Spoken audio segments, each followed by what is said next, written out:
ring with the harmony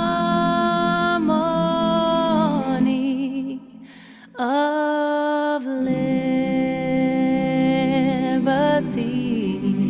Let our rejoicing rise high as the glistening skies. Let it resound loud as the rolling sea. Greetings, greetings, greetings, greetings, greetings, and greetings once again. I'll try it once again to make sure that everyone is with us. I know our time is a bit off, and the schedule for this year is kind of on a as needs basis, at least once or twice a month with our program. So make sure that as you're logging in, and preferably everyone has followed my requested admonition, and that is to make sure you have a YouTube channel or a YouTube page where you can simply make sure and press the notification bell. If you're on YouTube, you can press the notification bell. So that means whenever a live presentation is streamed, you can join in with us. And then, of course, you can always participate in the restream of this particular podcast. And we are here to share with you certain elements of truth. So make sure that as you're logging in, you are sharing, and hopefully everyone has access to YouTube. I'm not so sure Facebook has the same opportunity for notifications. But if you're on Facebook and you're joining us, most people that are here on YouTube, I see. And the reason for that is because they are able to be notified. And so if you have your Facebook friends, you can do them a kind favor and text them and tell them the silence is live streaming. Well, there's Connie. She knows we're there. Connie Farrington Watson has just joined us, and she's the first Facebooker who's joined us. And that's one of the reasons. And that YouTube is a preference. But apparently, Connie was on the lookout, and she knew that we were coming. So everyone, you can do a kind favor and just share the stream to your followers on your various platforms, and help them to know that we're here. And we'll go from there. There's some other Facebookers that are joining. Connie says she has shared, and as you are coming in, Theresa Thomas, the resident historian, has joined us. Then, of course, Faith has joined us. Faith Walker, that is. Shirley Miller has joined. Carolyn Banks is with us. She was the very first one in. So everyone, do your part and help others know that we're here. One of the things you can do is interact in the chat, and that sends out the algorithm so that everyone knows that we're here. So you can just type in a hello. Type in, of course, the hashtag that I'm giving tonight, and do this on separate entries in the comment section. Hashtag what they want, no spaces. Hashtag watch, WHAT, they, THEY, and then want, WANT. Type that in. Everyone type in the hashtag. If it hasn't shown up on your page, it's there. Hashtag what they want. And then the subject, type it in another entry into the comment section, the war in Iran. And then, of course, colon, Israel and the U.S. Israel and the U.S. And I put Israel first because Israel, in my opinion, has baited the United States into this war. Yes, Israel has baited the United States into this senseless, egotistical war. This war is existing because of two not really warring factions. Before the warring factions, before the attack, the real issue is we have two countries that have as their heads people who are narcissistic, or at least narcissistic values. I don't want to be a judge, but I can observe the fruit. We have narcissism on high alert. And narcissism, if you studied the science of the mind, psychology, narcissism is closely associated with sociopathic mentalities. Sociopath.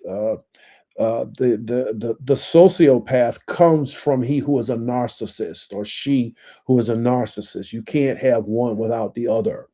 And some of you may have some exceptions to that. Perhaps you can type that in the chat and we'll go from there. You have narcissism on high alert. Benjamin Netanyahu, the PM of Israel, and of course, number 45/47, the president of US, POTUS, POTUS, president of the US. And then the subject, if you haven't typed it in, type it in. And then the hashtag I've given you, type it in on a separate entry. And then use your favorite emoji on a separate entry. And then, of course, we'll go in from there. I'm Georgia Matthews II. For those of you that may be new to the stream or the restream or the podcast, however you're coming in, and I'm your black shirted egalitarian. I wear a black shirt, a different one every week, and it speaks to the fact that uh, I'm observing the potential of a funeral, the potential of the death of a democracy, one, and a demographic, two. That if people of color who have been under attack in this country since they were there, the country's inception, nearly since they were brought, people of color were brought from Africa against their wills, 10 to 15 million, as best we can track it, million with the letter M, from Africa. And approximately 2 million were lost in the Middle Passage, which we refer to as the trek across the Atlantic Ocean from the continent of Africa to America. About 2 million people were lost that never even made it to this country. 1619, the first 20 slaves were brought. The only other country, who can tell me the only other country who, before America was founded, participated in transatlantic slavery? Who can tell me that country? Starts with the letter. Should I give you a hint? Maybe you all. This is a smart audience, and America transported 10 to 15 million, but there's another country, smaller, much smaller than the U.S., that transported more slaves from Africa, and it's a much smaller country, and for a much longer period of time than America. America had its own degrees of chattel slavery, which was worse than general slavery. Slavery at all was horrible. The ownership and the dictating of any other person's actions, and so forth and so on. But chattel slavery was treating human beings as if not only were they not equal, but they were property, like dogs don't have. There you are, Theresa Thomas. I knew somehow that you would give me the answer to my question. 1619 Portugal, not so sure of the year being the same as the year that the first 19 were brought to America, but you're the historian. But I'm telling you, Portugal, okay, she put it on another line. Portugal participated in transatlantic slavery before the US, and they, for much longer. And Portugal, the little Spanish country that they are, right? Um, Imported more black bodies from Africa than did the U.S. And at that rate, the U.S., thank you, Dolores Gaines, she says the Portuguese. Shirley Miller says Portugal. Yes, that's a little known fact. Uh, America's chattel slavery, however, was much more heinous, much more egregious.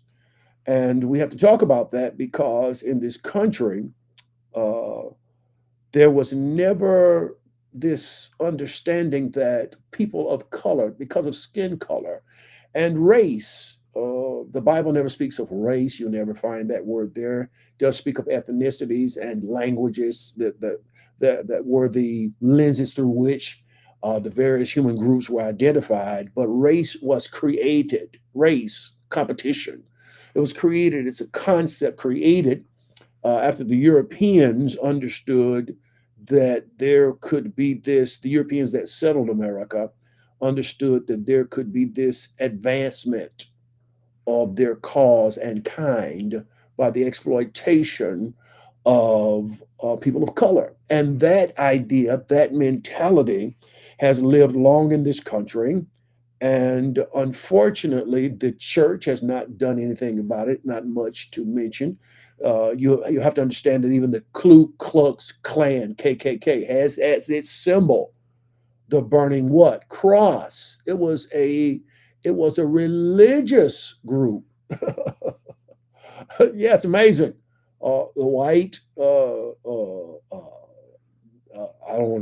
don't want to indicate a group, but I'll just say the white church sponsored the Ku Klux Klan. There's a great movie that every person needs to familiarize themselves with, and it covers the Ku Klux Klan. It covers by imagery what black skinned people were thought of under, I think the president was Roosevelt. It was the first, had a private showing and sighting. Who can tell me the name of this movie? It showed the exploitation of black people, then the reverse exploitation of the black male and what he was thought of. He was only seen as a rapist, and the horror there. The white skinned people that were in this movie that I'm speaking of were in blackface, and it's horrific. It shows what the country thought of and has always thought of people of color. And this is why we need the church. The scripture teaches in Matthew chapter 5, you, the church, you're the followers of Jesus, are the light of the world. Not the light of the church. We've got that all wrong. You're the light of the church. And so programs like this are necessary. He said, you are a city that is set upon a hill whose light cannot be hidden. If you would dare expose the light. He said the light should be put on a candle stand. The candlestick, the light should be placed on a candle stand so everyone can benefit by it. So the church has to talk about some of these particulars that are uncomfortable. It sounds like I'm a racist, which I'm not. It sounds like I'm a rebel rouser, which I don't hope to be or attempt to be. But the light must be called. So who can tell me the movie that President Woodrow? I'm saying, there you are, Theresa Thomas, The Birth of a Nation.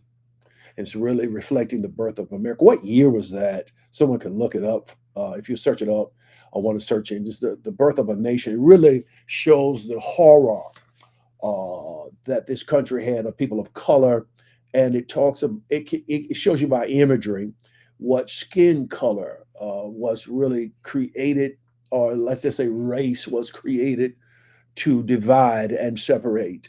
And in this movie, it's horrific. Anyway, we're here tonight to deal with several themes. We came in with Tasha Cobbs, Leonard Cobbs, or Cobbs Leonard, excuse me. Lift Every Voice. No, that's right. That was Alicia Keys' new rendering. Lift Every Voice. Every voice has a place. Every voice has significance.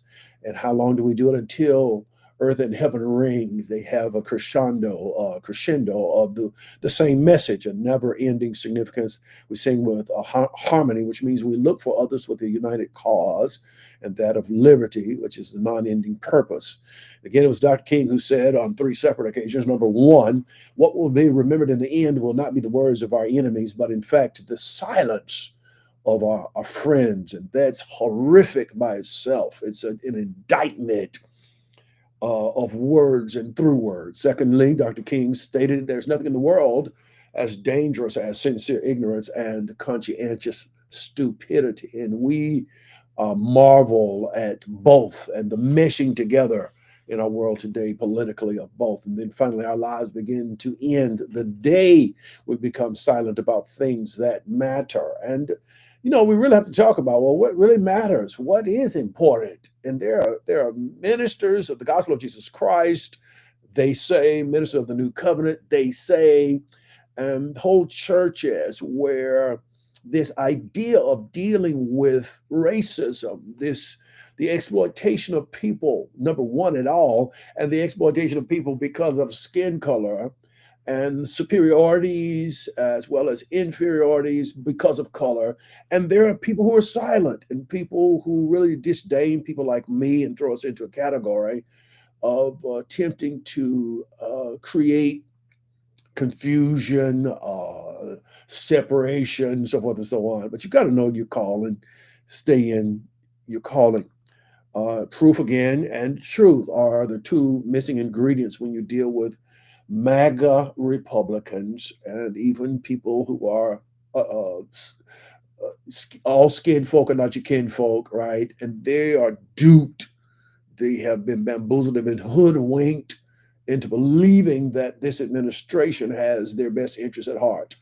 There are people who are crying out now because of their feelings of disdain and utter being taken advantage of by voting for our current president, for whom we pray. You must know that, for whom we pray. And I'll tell you about the subject of praying for a person and what the Bible refers to as New Covenant prayer and how you should pray against evil workers. You don't pray for the evil to continue, of course. You pray that it could be brought to an end. The scripture teaches that this is what evoked the presence of God Almighty, El Elohim, when Israel cried out to God. And they weren't crying out because the Pharaoh's good treatment, they were crying out to God that the treatment would be brought to an end. And God heard them and raised up a Moses, who, through his courageous efforts, God used to deliver his people from under the suppressive hand and oppressive hand of an evil Pharaoh that knew not Joseph. But anyway, let's just get to it. Every system was perfectly designed. We're under a system, a political system, and systems are designed to bring about the results that the purpose for which these particular systems were designed. And you have to understand, in America, we are under a two-party system. That's right. Politics is not perfect. And again, we're here to deal with the seven mountains that build up a society.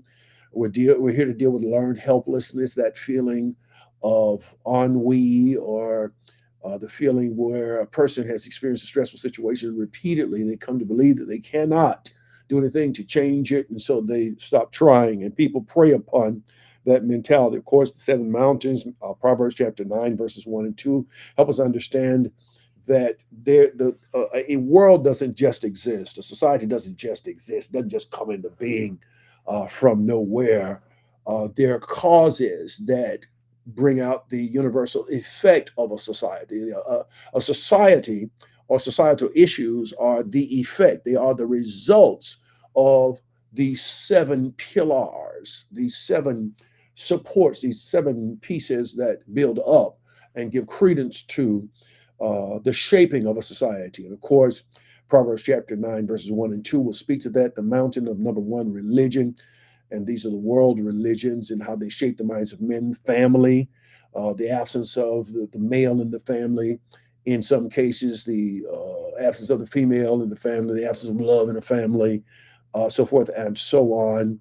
Then, of course, the mountain of education, how a person, and as I think it was Carter G. Woodson, or maybe that was, yeah, Carter G. Woodson, I want to say, has a book, The Miseducation of the Negro.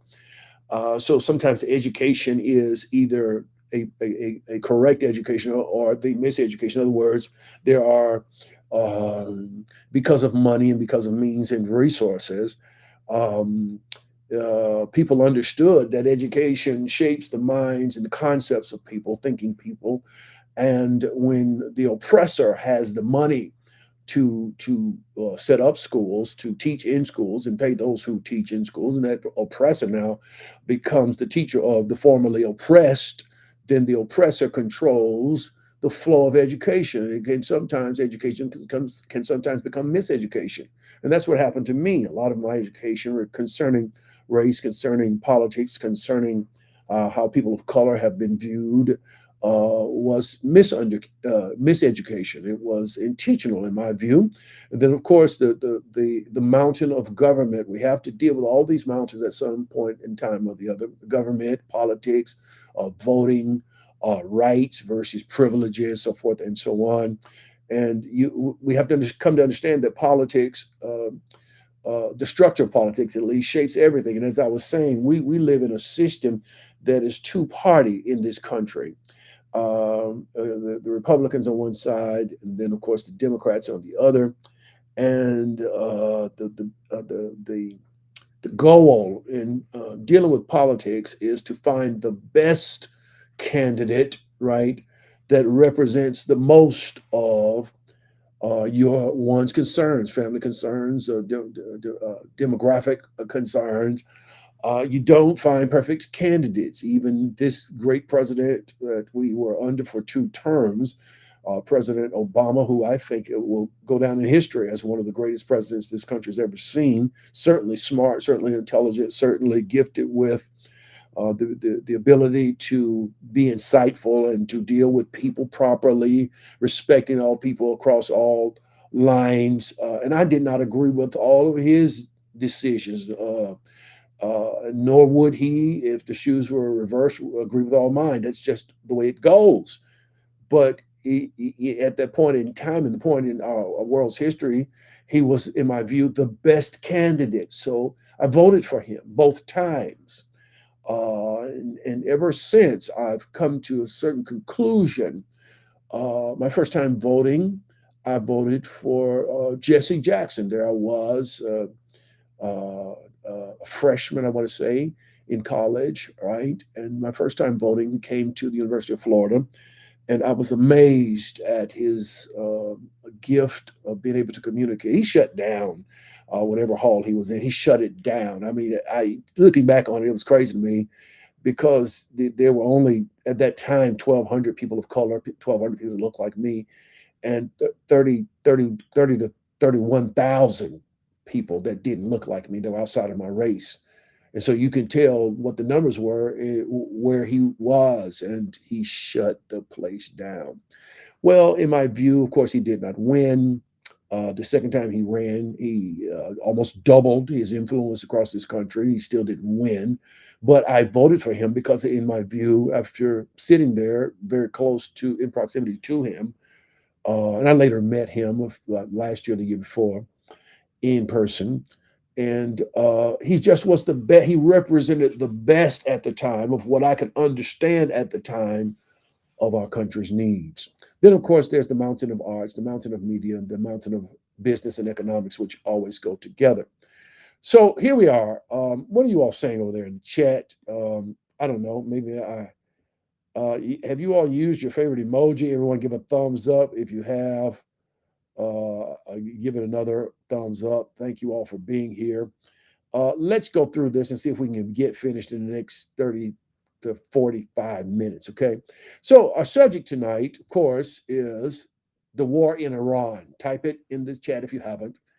And then there's a colon, Israel and the US. And I have Israel first, being an American, because it was Israel, I think, as I stated in the beginning of this program, that Netanyahu baited number 45/47 into this war. And then there's a hashtag, typing in the chat if you haven't already, what they want. What they want. Hashtag what they want. All right, so Israel's objectives regarding Iran are centered on eliminating, and this is what they're telling us. Now, and please hear me on this. The American news media is controlled by this administration. I do not believe the numbers that we're getting regarding the fatalities. I don't believe it.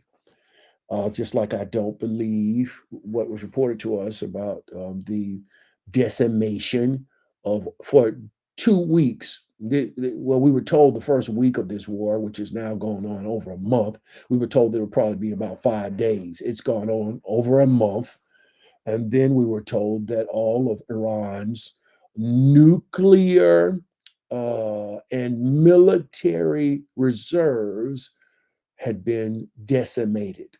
Now we are we are asking, right, the World uh, Council uh, to help support us, U.S.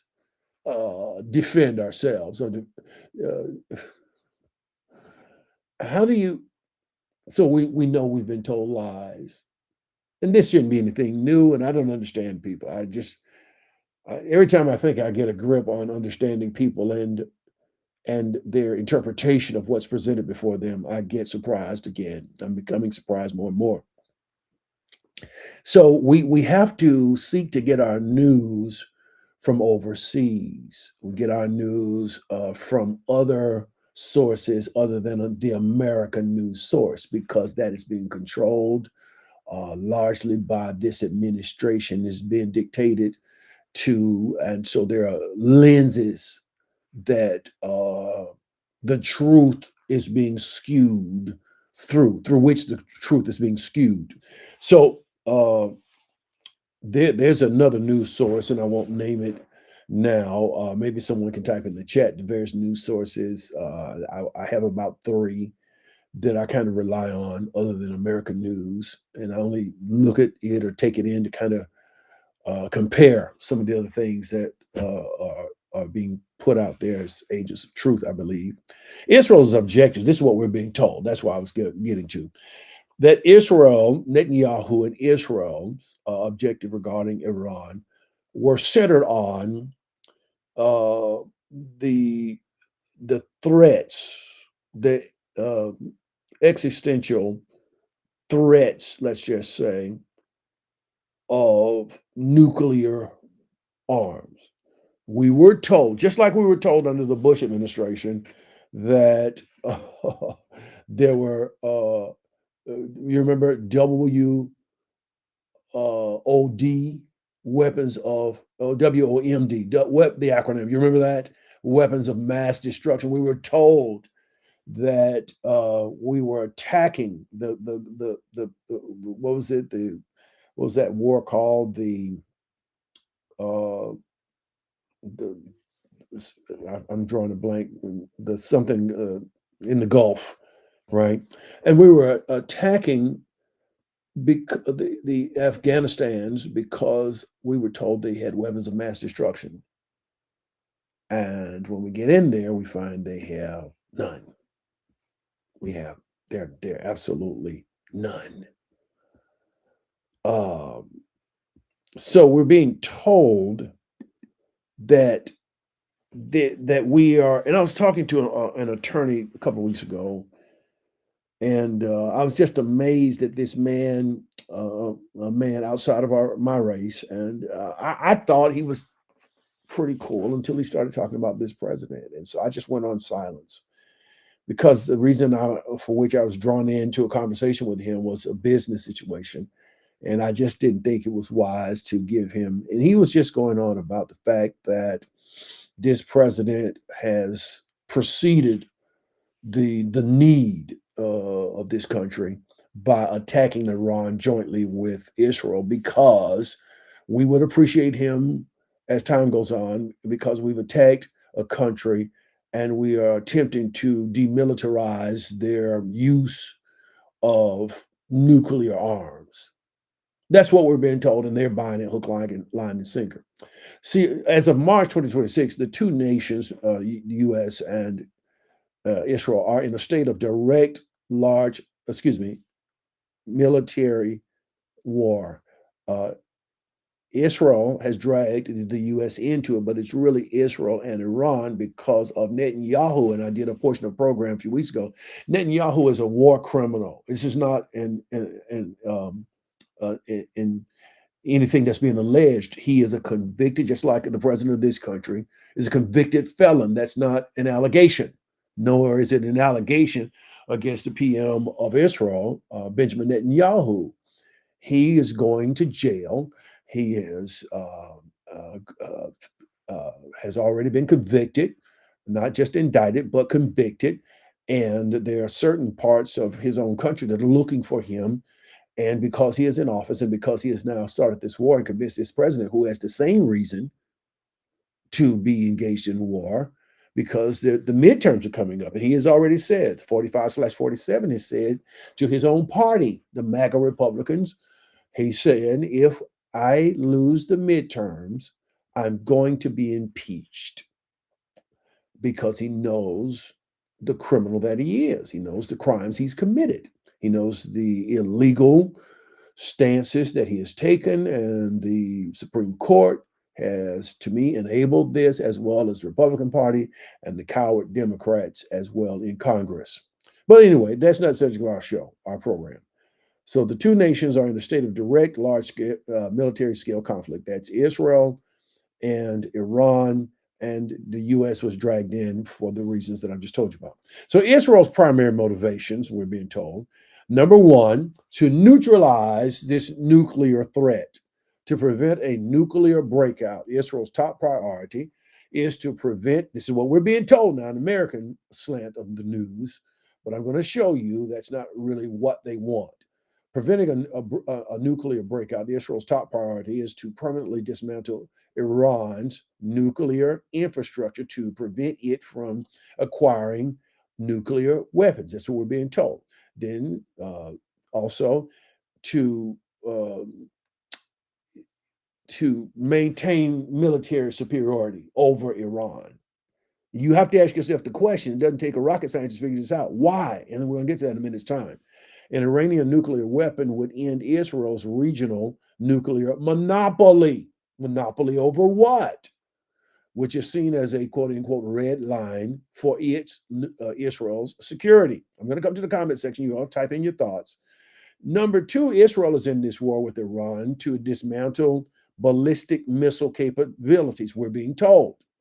Stopping long range attacks. Israel seeks to destroy Iran's massive stockpile of ballistic missiles and drones, right? They've had them for some time. Why now? Which have been used to strike Israeli cities directly. Yes, because they've been attacked by Israel.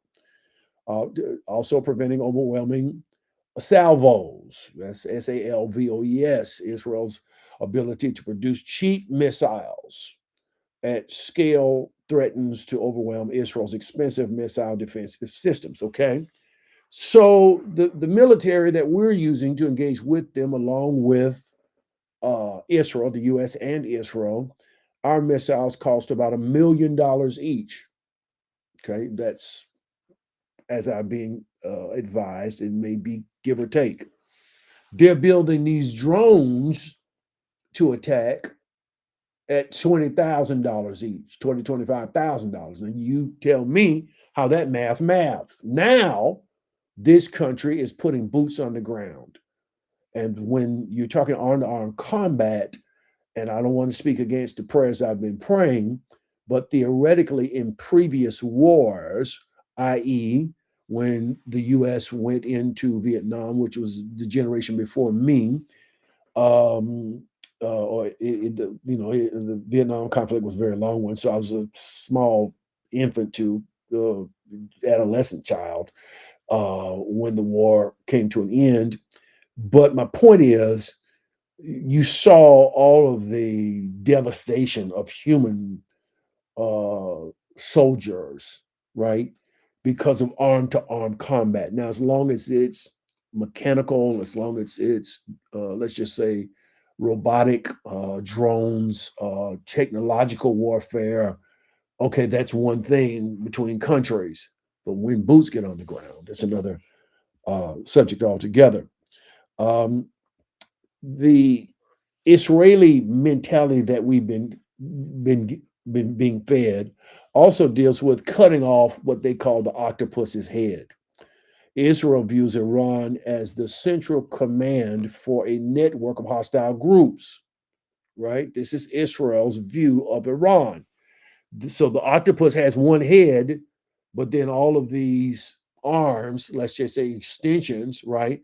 And then various tentacles and that come from the various arms, right? So, but we want to cut off the head, then the arms die. So they associate that Iran has these multifaceted groups, hostile groups, Hamas, Hezbollah, Houthis, and the thought is, if we strike Iran directly, then of course there'll be a collapse of the support system of these proxies.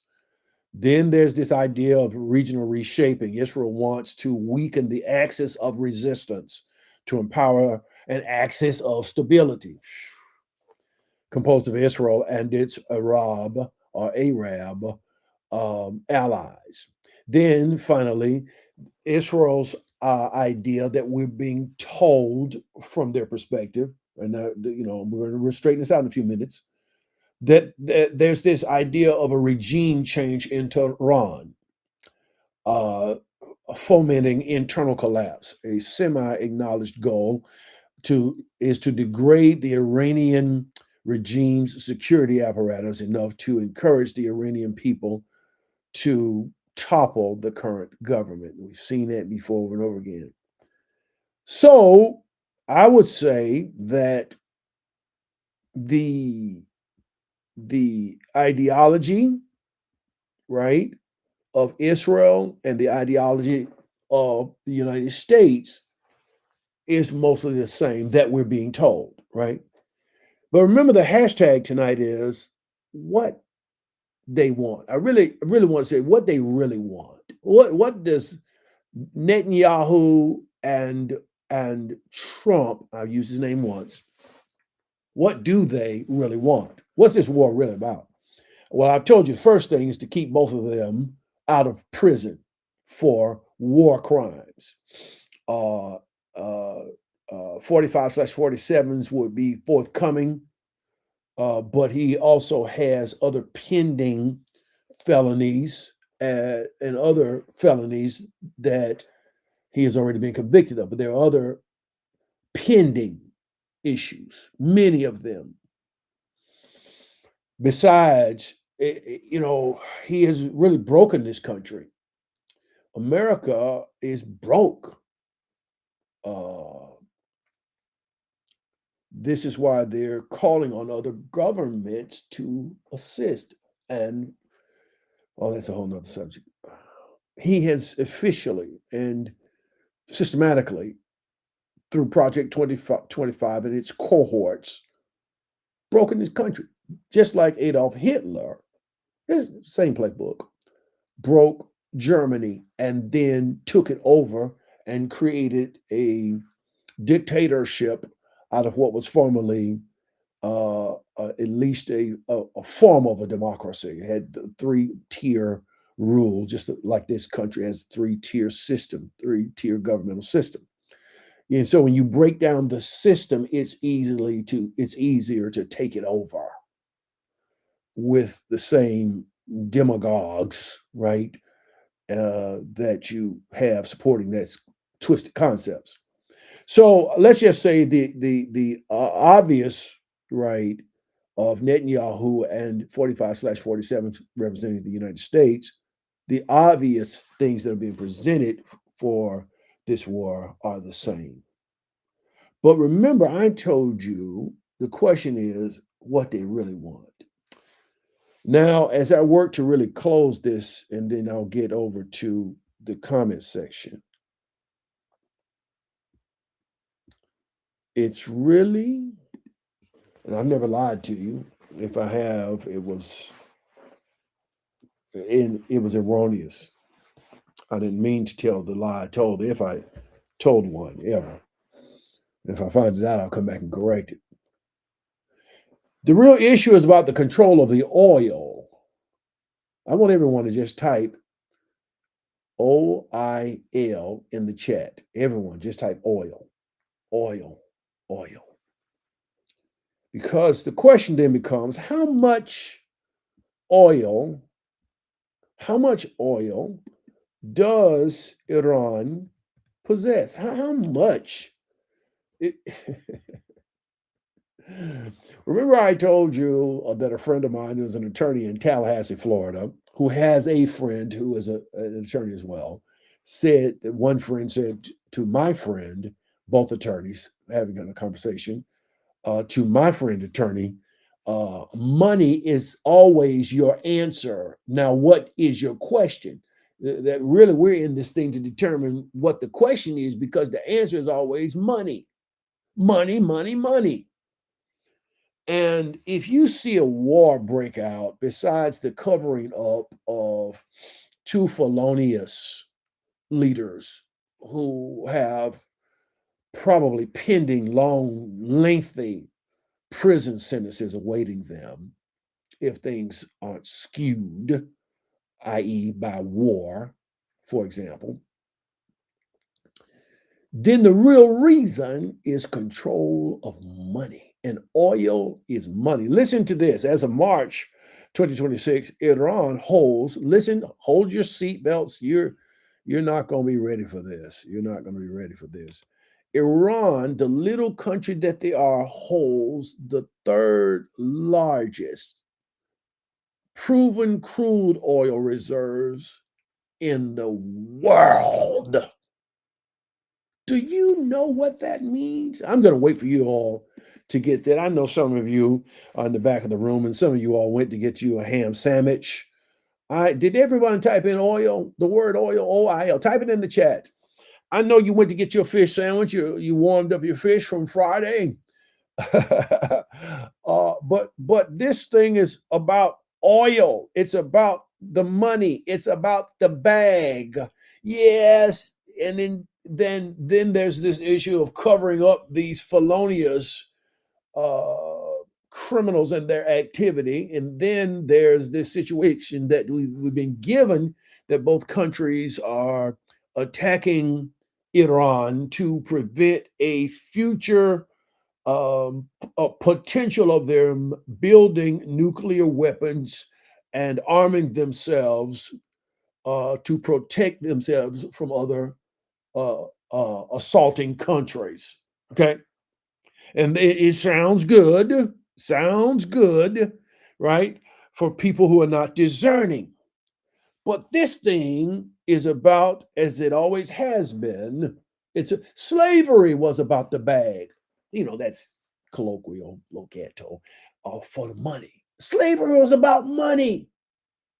Yes, you had white skinned 6% of the people who were white skinned in America. That's right. They were not all plantation owners. They wanted to be, they wished themselves to be, and they were akin to white skinned people, and they were willing to assist the other 94% who were willing to assist the 6%, and even fight the rich man's war on their poor backs, because they associated themselves, because of skin color, with white plantation owners, enslavers who were only about 6%.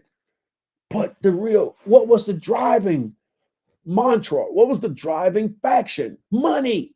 Because of those 6%, these were families, right? These were industries, the cotton industry, the railroad industry, all built by slaves. The White House built by slaves. Most state houses built by slaves, the hands of black that were brought over, extracted from Africa. And this was free labor. This was 100% profit on everything that the plantation owner, am I talking loudly? Everything that the plantation owner was selling, or whatever the plantation owner had as his business, he had 100% free labor, which means he was turning over 100% profit when you don't have to pay your labor force. Slavery, as egregious as general slavery and chattel slavery both were in this country, it was about the money at the hands of dismantling the concept of humanity regarding people of color. It's always been about the money. This war is about controlling the oil reserves. Listen to me. I'm going to repeat this again for the people that were asleep. As of March 2026, this month, Iran, Iran, holds the third largest proven crude oil reserves in the world. In the world, estimated at approximately 208.6 billion, with the letter B, billion barrels. This represents about 12% of the global total and nearly 24% of the Middle East's total oil reserves. Do you know how much money? Let's talk about it. Key oil and gas metrics 2026. Crude oil reserves, 208 0.6 billion barrels. This is number 3 in the world in producing in the entire world, all 7 continents, let's just say, right? They're number 3, little Iran. And where did this war come from? It came from the fact, okay, we'll get into it. Natural gas reserves, 1,200 trillion cubic feet. They're number 2, just behind where? Russia, in producing natural gas. Daily production, approximately 318 million barrels per day as of last month, February 2026. 3.18 million barrels of crude oil every day. You do the math. The floating storage of this country is estimated at 174.2 million barrels of petroleum products held at sea due to the ongoing conflict and transit constraints. Okay, where does that and Ian walks in the Strait of Hormuz. We'll get to that. Well, let's talk about the operational status. The ongoing war has significantly impacted Iran's ability to monetize these vast reserves. The infrastructure damage. You see, this is why the Iranians are having to fight back. Uh, they're having to fight back because their their economy is being affected. The infrastructure damage. Strategic sites like the Karg, Kharg Island, which handles 90% of Iran's crude exports, has been targeted by military strikes. Why? 90% of the oil comes through there. The transit blockades, the Strait of Hormuz, Hormuz, you hear about it, is a choke point for 20% of global oil, which has seen traffic fall to a standstill, trapping much of Iran's supply. They're trying to break Iran. You have the oil, but if you can't get it out through the Strait of Hormuz, then that one third, the third largest producing country of crude oil, it has the oil, but they can't sell it. And this is why the war is going on, to take the country over and to establish a new regime so that there is this now control by Israel and the US. Now, when you have two narcissists, you've seen this, you saw this in this country with Elon uh, Musk and number 45/47.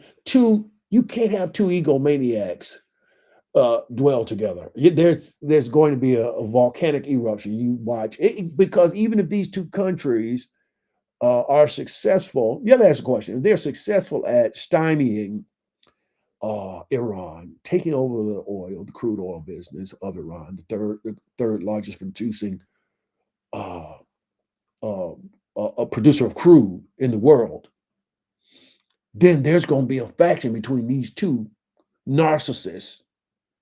And I told you at the beginning of the program, narcissism leads to sociopathism, if that's a word, and sociopaths come from narcissistic mindsets. I know that to be true. You can search it up. So this export revenue, while Iran earned roughly 53 billion in net oil exports in 2023, 2026 revenues are projected to decline sharply due to infrastructure loss and tightened international enforcement of what's called snapback sanctions.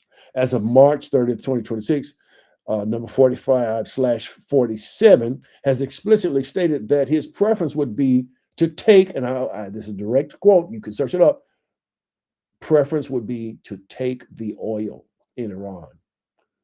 This rhetoric has escalated alongside the ongoing the U.S. Israel military conflict with Iran, now entering its second month. Now, I'm going to give you just a couple of more facts, and then I'm going to wrap this up because it's already been right at 50 minutes. Now, you all type something in the chat, because I heard a clip. I forget. It was 45/47 And instead of, it was over the weekend, instead of calling it the Strait of Hormuz, Hormuz, this 45/47 said the Strait of Trump. You heard me, Trump. He said, I forget who he was talking to over the weekend, and he said, "Oh, that was a mistake." He said it was a slip. He said, "Really, with Trump, Trump makes no mistakes." Ha ha ha, and everyone chuckled. So you got to understand, it's all about the money, but it's really going to come down to this. So much that comes out of this. Let me go over to the chat. I want to give you all. Frank says, "Get your hand out of my pocket." You remember that was this was the distraction that was used between the two men on the evening when Malcolm X was murdered there in the theater in was at the Bronx, New York, and the packed theater, wherever the assembly was, two men walking down, and they began arguing, and one man said, "Get your hands out my pocket." Well, it was really a deflection from the other shooter who was going to come around and ultimately kill Malcolm X. But there was a deflection. So what he's saying is the whole thing about the war is a get your hands out of my pocket issue. I see you, Frank. I see what you're doing there. That's all it is. This is a deflection to keep your eyes off the midterm elections, to keep your eyes off the Jeffrey Epstein files, which this man's name has been recorded as being mentioned thousands of times in the files. No, no, not hundreds, not tens of mentions, thousands of mentions. And we're being told that if you don't understand, who was it? Floyd Neely, the great African sociologist, says if you don't understand uh, supremacy, white supremacy, if you don't understand this thing called entitlement, white entitlement, then you won't understand all the things that are being affected in your life that you think you understand. And that's a profound statement. Floyd Neely, Neely, I think it is. It might be Neely. I'm not sure the spelling, but that's a profound statement. If you don't understand discrimination, supremacy, and racism, then everything you think you understand, you don't understand. Yes, there's this idea, Theresa, sexual abuse and exploitation. Deflect from that with the Epstein Island situation, all of that. Yes, free labor. I see you, Lakita. Yes, you got to watch this money. Yes, yes, yes, yes. I see you all's comments. Yeah, slavery was stealing people for money. It was all about the money. Everything that was egregious, everything that took advantage of, exploited people and people of color was all about the money. Yes, the power, yes, the influence, but it was at the root was money, the love of money, not money, but the love of money is the root of all evil. Um, yes, yes, yes, yes, yes. Venezuela has yes, if you think, and that's a great point, Teresa. You're exactly right. I intended to go there, but I see you've helped me. I forgot about that. If Iran is number three, guess who's number one in crude? Venezuela. That's why you saw a few months ago all these ships being targeted in international waters, which is illegal. This is why yes, it was all deflection. Yes, it was all a cover up, but at the root of it was Venezuela owns the largest exports of crude in the world. Little tiny Venezuela. What is the gasoline company? Is it Citgo? I think it's Citgo that is owned by the Venezuelan oil reserves. I think it's Citgo. Someone can check me out on that. So thank you, Theresa. Yes. Uh, yeah, the natural resources too. You're right. Yeah, that's what I was surprised at that. Uh, Yes, the Strait of Hormuz is controlled by Iran. Thank you. You're correct. Egomaniacs. Angela, hello. How are you?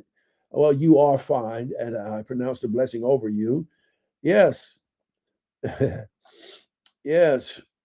Deborah says, I don't believe the numbers this administration is giving us in regards to this war and our children. No, I don't believe it.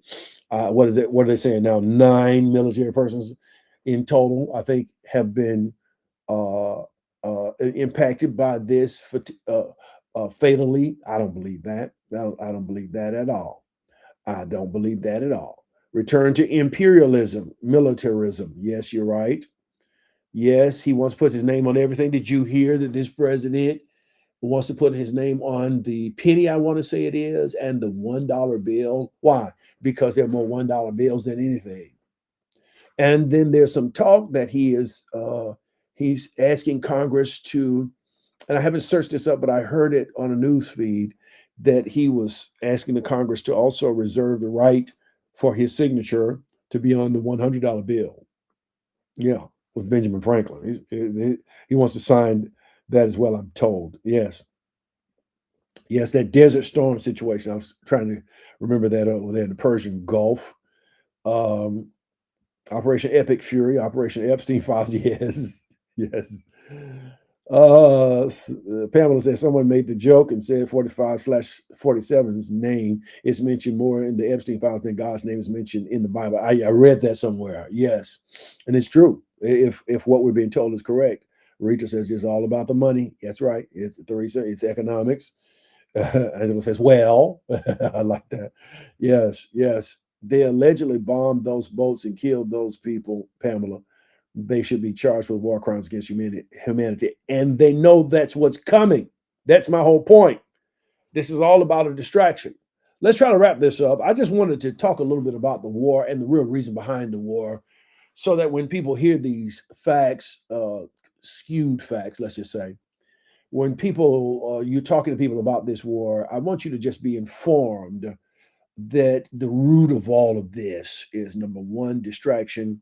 Number two, the distraction that covers both of these leaders, these countries' leaders, in the person of Benjamin Netanyahu for Israel and 45/47, who shall remain nameless as the president of this country. And then number three, the real reason, what they really want is control of these small countries, Venezuela, number one, and Iran, number two, which this country has attacked both. And let's just say, my point is, I had this in my notes.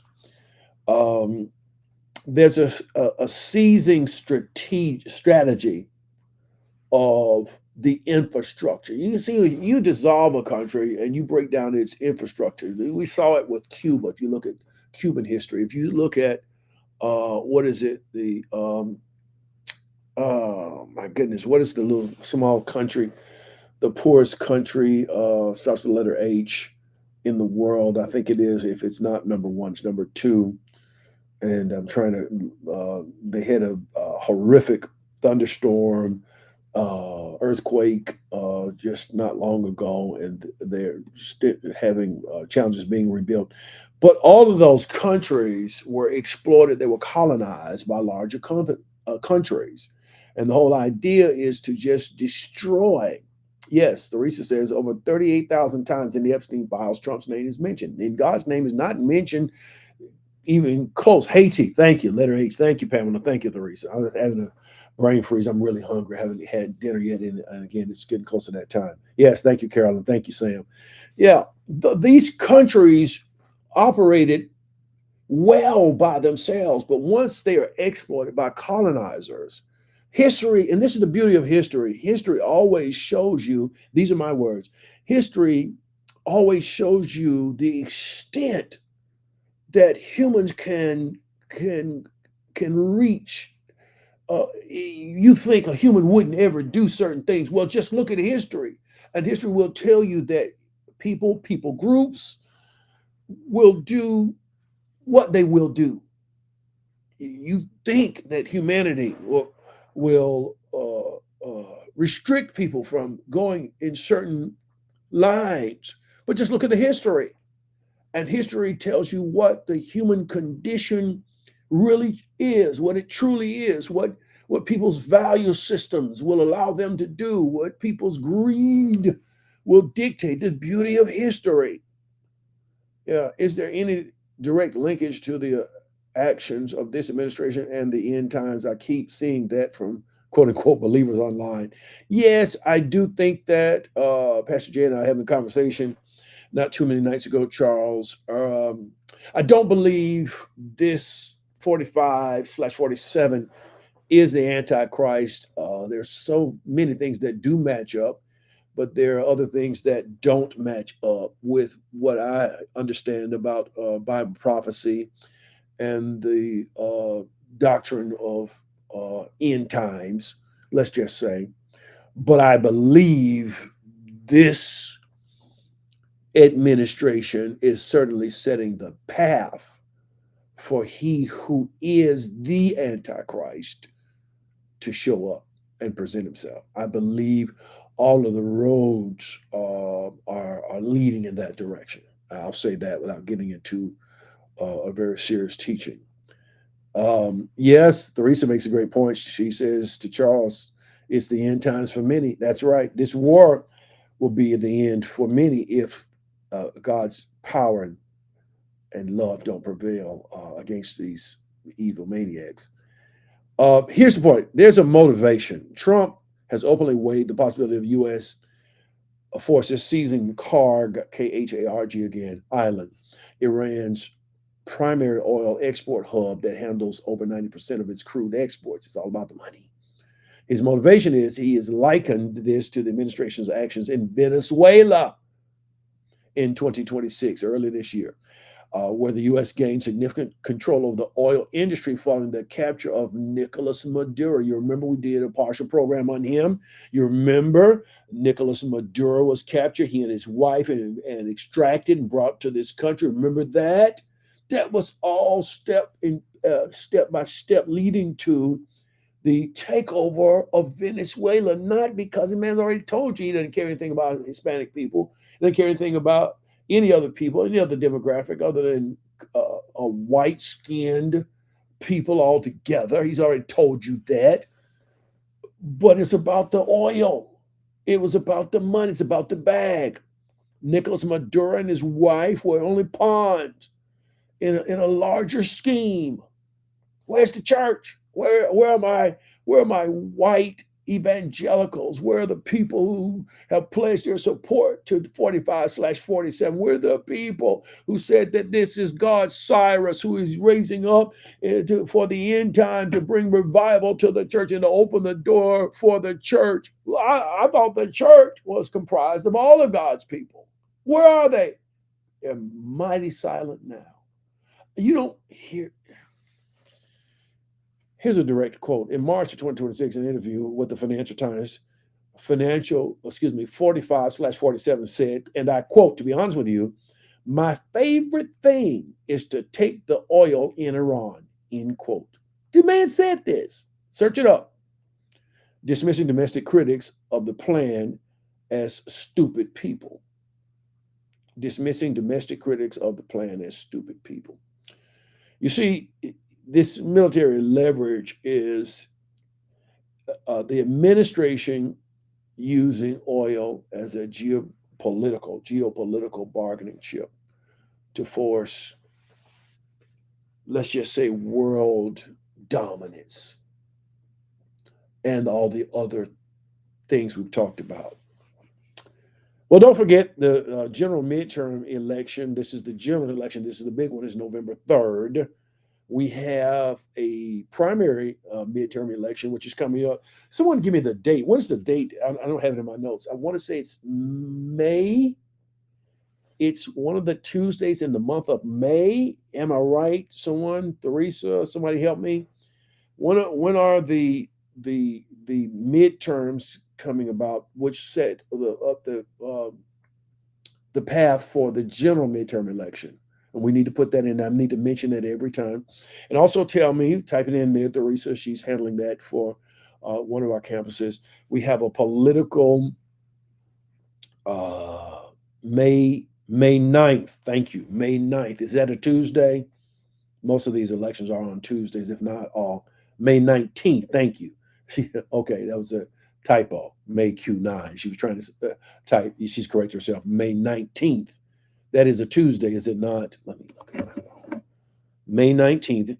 And everyone needs to be at the polls. Remember, the midterms are set up midway a president's term. So the 2 year mark to right the ship, so to speak, by electing congresspersons, senators, and House of Representatives who can stay the ship. And it's a miracle of a democracy.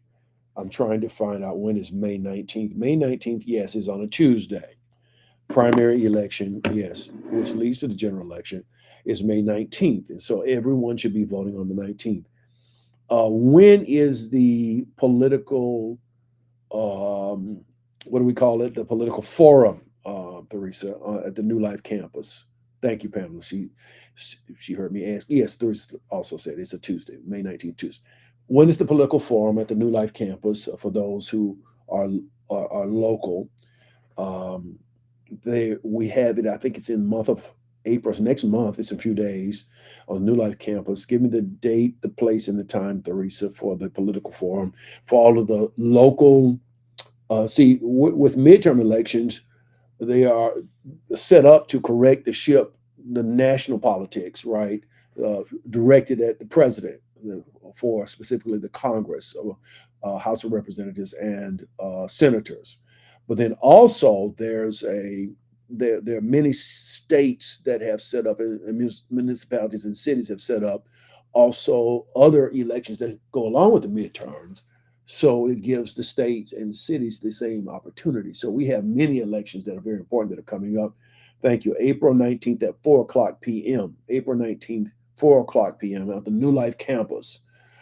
There will be the Democratic candidates for mayor, uh, candidates for sheriff of Jefferson County, just to name a few. Those are the big ones, but they will be in pocket as well, and it gives the community an opportunity to see and hear, and not only talk about, but to see and hear those political persons who will be representing. One of these candidates will go on to become the elected person for the designated office in the offices. That's Sunday, April 19th, 4 o'clock p.m., New Life campus, New Life Interfaith Ministries campus, and that's the main building. That's going to be not at the Center of Excellence, which many of our forums, political forums, have been held, but this one's going to be held at the main campus, the church campus. And so we're going to turn it in to an opportunity for the community to gather. And also don't forget, we have the Easter, for some people, resurrection for me, servers that are coming up this weekend on both campuses. We decided to keep it local. The last few years, ever since COVID, we sent thousands of dollars, bringing both campuses together, and probably somewhere in the last 3 years in the neighborhood of $60,000 to $70,000. And we want to take a break from that. We have some other things in view. So each service will be at each campus, and we're moving them a little earlier. I don't know exactly what time, but you can go to the New Life website and see what time the New Life service. It'll be the first service. I think I'm not sure. Don't let me, someone can type it in there. And then the Calvary campus will be at an earlier time as well this coming weekend. And Lenitra Blanche will be our guest or lead, let's just say, our guest lead singer. And she always packs a punch, a wallop when she comes. And so she's going to be with us. Um, Also, yes, the governor, county offices, senator. That's right. The senators are going to be elected as well, judges, representative commission. So all this is going to be big. And yes, it's going to be a good time. Now, here's my close. Business philosopher Jim Rohn made this statement: sincerity is not a test of truth. We must not make this mistake. He must be right. She must be right. They're so sincere. Well, sincerity must be judged by sincerity, and truth must be judged by truth. And I say this to you: There are many people who are church persons, females, both males and females. They say, just pray about this. Don't get caught up in this foolishness of politics and just be silent and pray. Well, the Bible says something different. Ecclesiastes differing from Ecclesiastics. Okay, that's not the same book. Those are in the Apocrypha, but this one is in the normal canon of Scripture. Ecclesiastes chapter 3, verse 7. There's a time to keep silence, but also there is a time to speak. That's what God said. So we cannot afford to be silent in our various platforms of influence, or from our various platforms of influence. Everyone type something in the chat before you leave. At the very least, give another thumbs up on your page and on this Silence of Our Friends page, and give a thumbs up also, or type your own favorite emoji in the chat. Yeah, I know you did it once, do it again. Silence is golden. Some say, I'd say only until one's family and friends are negatively affected by wrongdoing. Others will say silence is great. To them, I would say until someone's voice becomes necessary to save your life or corroborate your innocence. I say to everyone, my Georgisms, silence is compromise. Silence is complicity with erroneous thinking. Silence is agreement with sanitized history. Silence is co-signing with control, racist, bigoted, and supremacy mentality. Silence is equity and fairness in reverse. Silence robs supremacy of ever hearing truth and having the opportunity to change. Silence is the voice of continuous ethnic mistreatment. Silence validates inferior treatment. Silence is the approval of being objectified and maligned. Silence is often mistaken for agreement and consent. Silence is the devastation of a child being uncontrolled, untrained, and undisciplined by its, you guessed it, silent parents. Silence is one level of perpetuating and maintaining the idea of cloaked ignorance. Silence is the ostrich syndrome. Stick your head in the sand, just pray, pray, pray, and it'll all be over after a while. No, that's the ostrich syndrome. Black, bronze, and brown children must know how to correctly respond to racism, which they can only know when we, the parental group, are not silent. Truth does not require error to be silent in order to exercise control. Error, however, requires the silence of truth in order to take control of and dominate any and every situation. Speaking the truth is not the crime, withholding it is. Be silent only if speaking serves to boost your ego or to seek one's validation. Blessings and peace to you and yours. I appreciate you all so much. Type something in if you haven't already before you leave, and we'll catch you the very next time.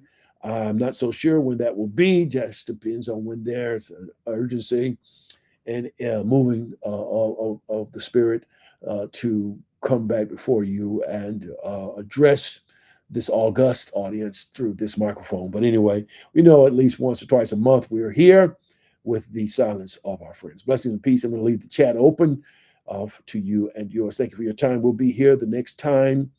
And until then, I'm praying for you, and you please do the same. Lift every voice and sing till